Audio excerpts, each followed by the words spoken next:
Hi guys, டியூஸ்டேயோட menu தான் share பண்ணியிருக்கிறேன். அன்றைக்கி பாப்பா லஞ்சுக்கு நூடுல்ஸ் தான் கேட்டிருந்தாங்க.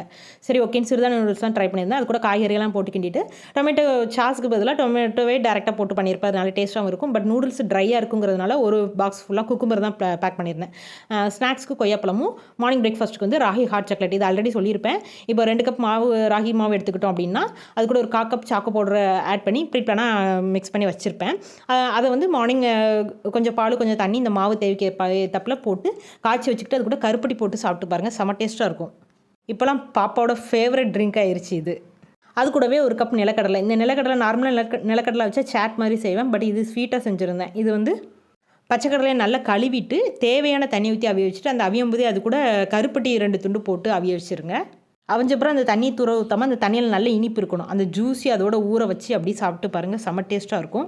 பிள்ளைங்க ரொம்ப லைக் பண்ணி சாப்பிடுவாங்க. நல்லாவே நிலக்கடலை சாப்பிட்டா பித்தங்கிறதுனால கூடவே கருப்பட்டி சாப்பிட சொல்லுவாங்க. வீடியோ பிடிச்சிருந்தா லைக் பண்ணுங்கள். நீங்கள் என்ன பேக் பண்ணீங்க கமெண்ட்டில் சொல்லுங்கள். பாய்.